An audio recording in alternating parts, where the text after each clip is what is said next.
Une enzyme est une protéine, c'est-à-dire un assemblage d'acides aminés qui résulte, entre guillemets, de l'expression d'un gène particulier.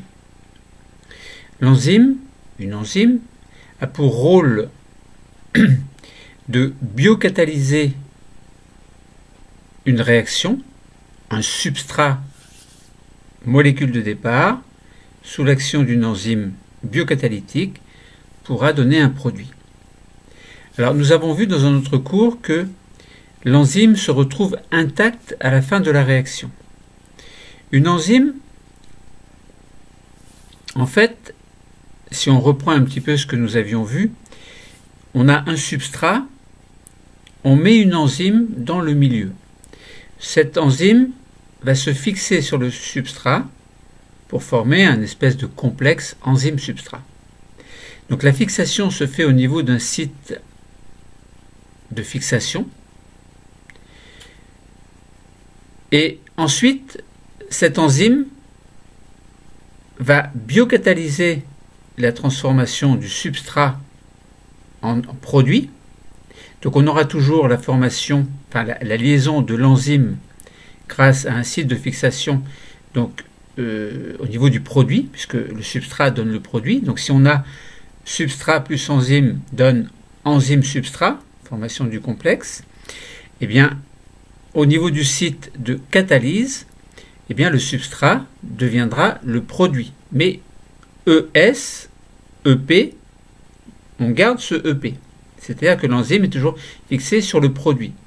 Puis ensuite, le produit va être libéré, l'enzyme va être libérée également, et pourra agir sur une nouvelle, donc sur un nouveau substrat, pour former à nouveau un complexe enzyme-substrat. Au niveau du site catalytique, transformation du substrat en produit, puis à nouveau, donc on aura ES, et ES donne, ES va faire en sorte que, on a ES, et ensuite l'enzyme sera libérée, et le produit sera libéré, et la réaction continue, etc. Donc c'est vrai qu'une enzyme peut biocatalyser un nombre très important de substrats, de réactions chimiques en tout cas. Bon, donc une enzyme, elle agit, elle a une action bien particulière, celle d'augmenter la vitesse de réaction, etc. Et on peut se demander donc comment une enzyme peut remplir son rôle de biocatalyseur.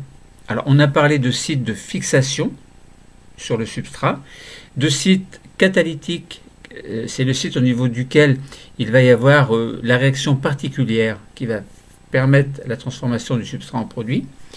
Alors donc site de fixation et site catalytique constituent ce qu'on appelle le site actif.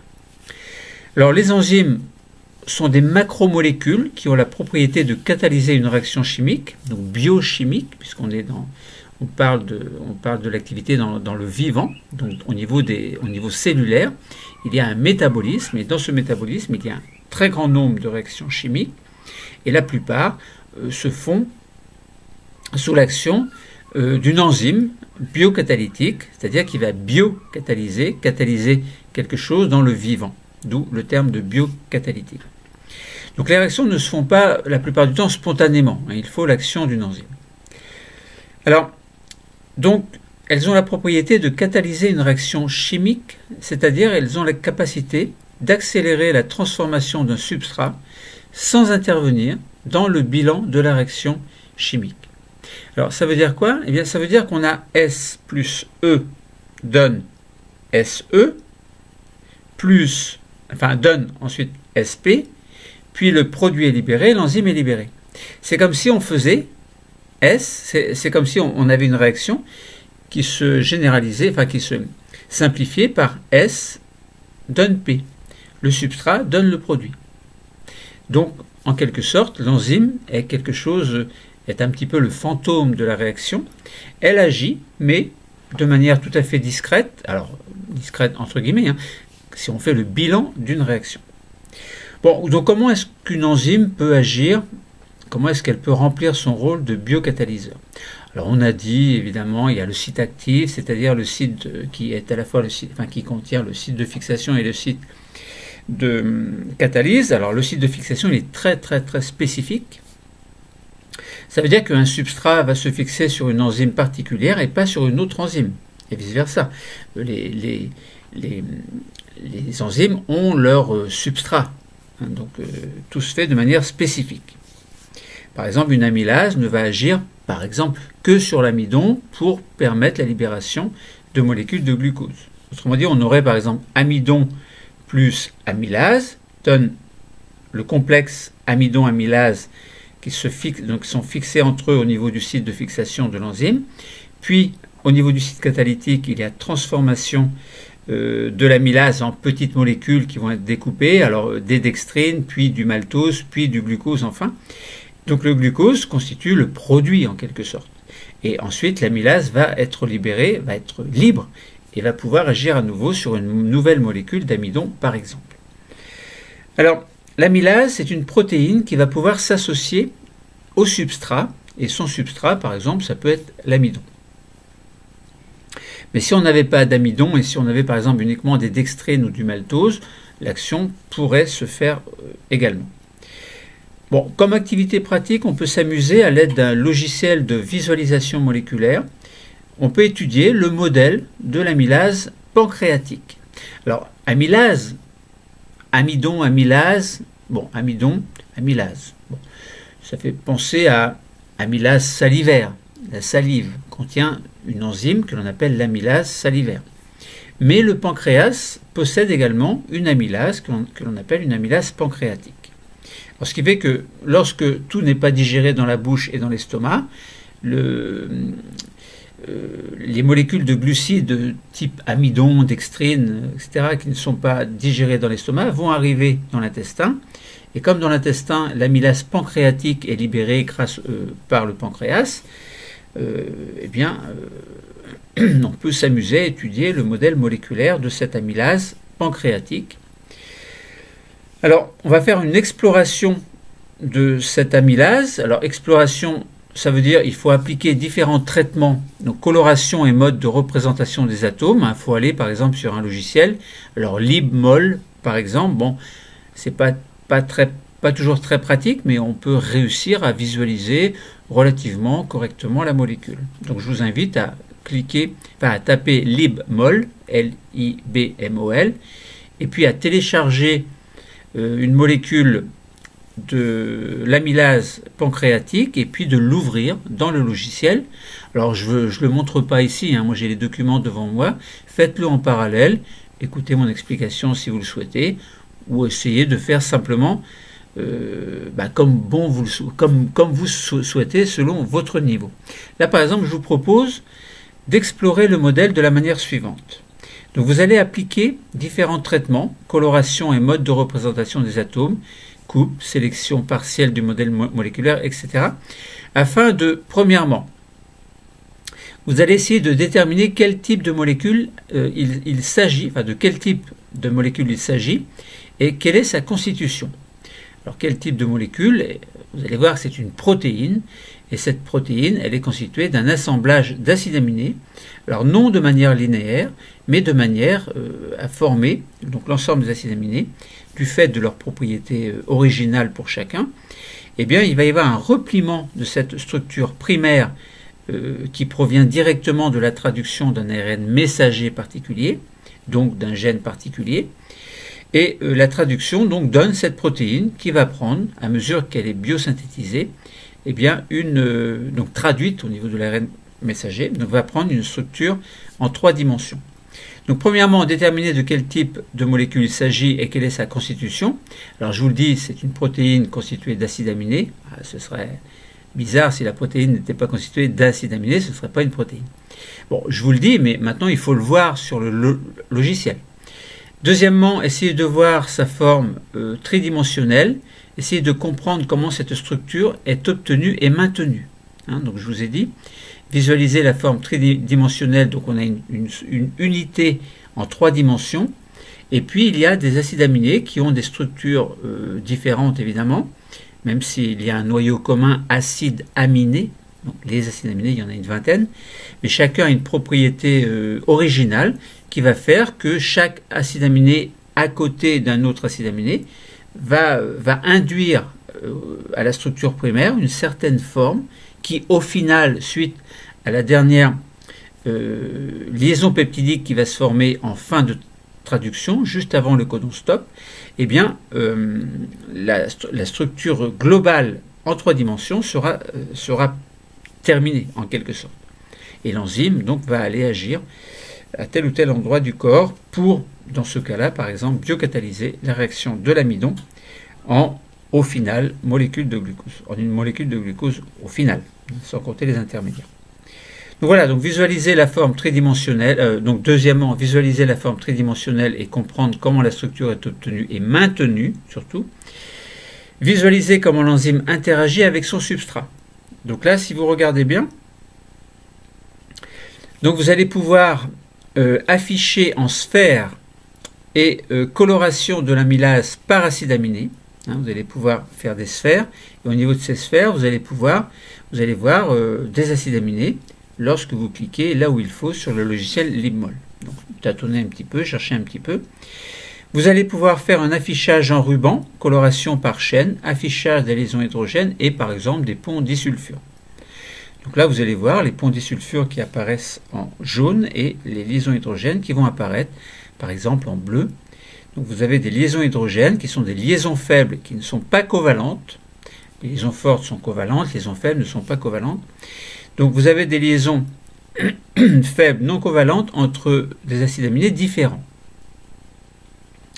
Donc du fait que ce sont des liaisons faibles, ça veut dire qu'il va y avoir, cette protéine va pouvoir être modelée, entre guillemets, quelquefois. Bon. Vous avez des ponts disulfures qui sont, eux, par contre, des liaisons, enfin, un pont disulfure correspond à une liaison covalente qui se fait entre 2 atomes de soufre de 2 acides aminés différents.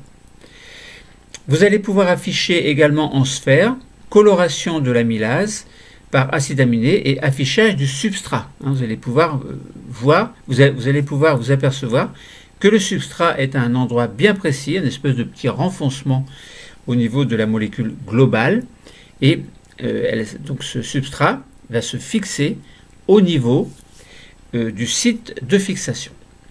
Bon, c'est pas très compliqué. Après, on a dit donc il y a un site actif qui correspond à la fois au site de fixation et au site catalytique. Quel est le rôle essentiel du site actif? Alors on sait très bien, le site de fixation, c'est pour fixer le substrat, et le site actif va permettre à la réaction d'avoir lieu, à la réaction chimique d'avoir lieu, c'est-à-dire que le substrat va donner un produit. Là par exemple, en l'occurrence, puisqu'on est dans le cas de l'amylase pancréatique, c'est une amylase, donc vous prenez un sucre, et ce sucre va être entre guillemets digéré, c'est-à-dire biocatalysé, en petites sous-unités, donc de glucose par exemple. Donc pour jouer son rôle de biocatalyseur, de catalyseur, chaque enzyme doit interagir de manière précise avec son substrat, et la forme tridimensionnelle de la partie de l'enzyme qui se trouve à proximité du substrat A est essentielle à son activité catalytique. Évidemment, il y a une conformation bien particulière propre à chaque enzyme, et d'où la spécificité d'action de l'enzyme par rapport à son substrat. Alors comme activité pratique, on va pouvoir s'amuser à mesurer la vitesse à laquelle une amylase mutée hydrolyse l'amidon. On peut déterminer l'importance d'un acide aminé pour l'activité biocatalytique. Alors la relation enzyme-substrat peut être mise en évidence par une vue en coupe de l'amylase, donc au niveau du logiciel LibMol par exemple. Bon, quoique je ne sais pas si vous pouvez le faire avec LibMol, mais en tout cas ça vaut le coup d'essayer. Et là vous allez voir qu'au niveau du site de fixation, il y a une espèce de renfoncement qui permet au substrat de venir se fixer. Alors concernant la vitesse à laquelle une amylase mutée hydrolyse l'amidon, donc on a le site de mutation et on aura la vitesse enzymatique. Alors si le site de mutation, s'il n'y en a pas, s'il n'y a pas de mutation, ça concerne en quelque sorte le témoin, la vitesse enzymatique est de 1. Alors la vitesse est exprimée en unité arbitraire par rapport à celle de l'enzyme non mutée. Quand on dit vitesse de 1, par exemple, alors ça dépend des conditions environnementales, donc pH, température, etc. Mais une enzyme, par exemple, peut très bien biocatalyser, imaginons, 100 molécules à la minute. Bon, voilà, en quelque sorte, ça correspond à sa vitesse. Bon. il existe des moyens de calculer la vitesse qui sont beaucoup plus complexes. Mais bon, au niveau première spécialité, hein, ça suffira. Donc s'il n'y a pas de site de mutation au niveau du site actif, eh bien à ce moment-là, la vitesse, par exemple, peut être de 1. Si on a une asparagine en position 197, eh bien vitesse enzymatique 1 sur 1 200 000. Concernant la tréonine, on reste à 1. La tréonine en position 52, on reste à 1. Et asparagine 300 en position 300, 1K, 1 sur 4900. Bon, on voit que une mutation éventuelle du gène a une répercussion très importante sur la vitesse d'action d'une enzyme. Alors, donc il y a la fixation d'une part, ne pas oublier, et ensuite il y a la réaction qui va se faire au niveau du site de catalyse. Hein.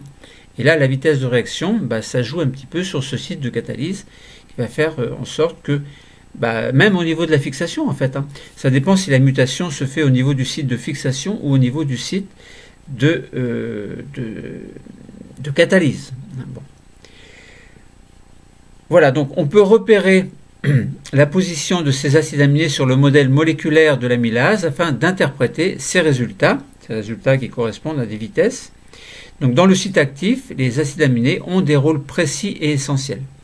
Alors évidemment, si la mutation concerne une position d'acide aminé qui sera différente au niveau du site de fixation, eh bien l'enzyme, même si son site catalytique est fonctionnel, eh bien l'enzyme ne pourra pas assurer son rôle du fait de la mutation d'un acide aminé. Enfin, attention, les acides aminés, on ne dit pas mutation d'un acide aminé, mais ces mutations au niveau de l'ADN, donc du gène, au niveau d'un nucléotide ou d'une séquence de nucléotides, dont la répercussion au niveau de l'ARN messager, donc précurseur, puis ARN messager suite aux épissages, dont la répercussion se fait au niveau de la protéine.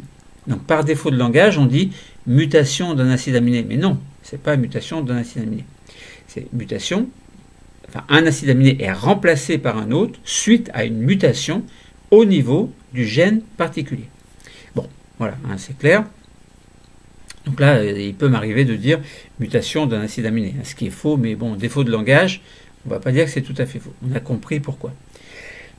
Donc si la mutation, enfin si l'acide aminé a été remplacé par un autre au niveau du site de fixation, on a compris que l'enzyme ne pourra pas fixer son substrat, et si la mutation a pour conséquence un acide aminé différent qui a un rôle majeur au niveau du site de catalyse, et bien à ce moment-là, l'enzyme pourra fixer son substrat, mais ne pourra pas assurer son rôle de catalyseur, donc de biocatalyseur. Alors, certains acides aminés de l'amylase ont un rôle essentiel. Ils délimitent un site actif au niveau duquel le substrat peut se fixer sur l'enzyme et où l'action catalytique peut s'effectuer, comme je vous l'expliquais. Donc vous pouvez trouver une image qui va présenter des contacts établis entre le substrat, par exemple que vous pouvez représenter d'une couleur particulière, donc en jaune par exemple, orange également. Vous pouvez représenter l'eau d'une couleur particulière, par exemple bleu foncé, et les acides aminés, vous pouvez les représenter également, acides aminés de l'amylase pancréatique. Alors les acides aminés du site actif ont différentes propriétés chimiques qui leur permettent d'assurer plusieurs fonctions. Premièrement, la reconnaissance et le positionnement du substrat, acide aminé en marron, donc ça fera partie plutôt du site de fixation. Ensuite, le guidage des molécules d'eau dans le site actif en vert dans le schéma, par exemple, que vous pouvez mettre en vert.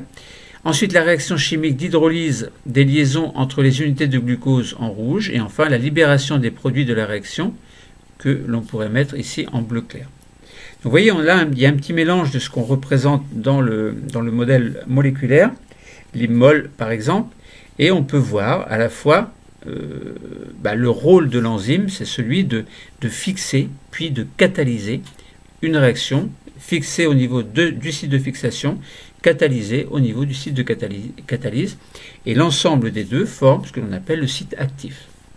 Donc là, on a bien compris que toute mutation dont la conséquence sera une modification d'un acide aminé qui aura une position clé dans le site actif, donc soit au niveau du site de fixation, soit au niveau du site de biocatalyse, eh bien les répercussions seront importantes. Ça veut dire qu'une réaction peut très bien ne pas avoir lieu. Bon. Donc voilà, nous avons vu que une enzyme qui va agir de manière spécifique a un rôle bien particulier. Alors non seulement ce rôle doit exister, il ne doit pas y avoir de mutation qui entraînerait éventuellement un désordre au niveau du métabolisme d'une cellule et de l'organisme en conséquence. Donc comment une enzyme remplit son rôle de catalyseur? Eh bien nous l'avons vu, il s'agit simplement de comprendre que une enzyme non seulement est spécifique, mais elle permet, donc elle est pratiquement fantôme entre guillemets dans le sens où cette enzyme n'intervient pas dans le bilan de la réaction. On se souvient qu'on a un substrat, une enzyme, complexe enzyme-substrat au niveau du site de fixation. Catalyse de la réaction au niveau du site catalytique, on obtient EP. L'enzyme est libérée, le produit est libéré. Mais c'est comme si on avait le substrat donne le produit. Bon. Donc les réactions sont largement augmentées parce que du fait que l'enzyme qui est libérée une fois que le produit est formé, peut servir à catalyser une autre réaction. Donc voilà, donc bien comprendre cette notion de site actif qui contient le site de fixation, le site de catalyse, et donc le site d'action en fait, c'est le site de catalyse, et puis comprendre que toute mutation peut avoir des répercussions très importantes selon l'acide aminé qui, en conséquence de la mutation, aura telle ou telle position, soit dans le site actif, soit dans le site de fixation, soit dans le site catalytique. Autrement dit, au niveau du site actif, tout doit être conforme. Toute non-conformité, entre guillemets, peut avoir des répercussions très importantes. Ça peut être en bien ou en mal. Bon. Le cours est terminé. Merci.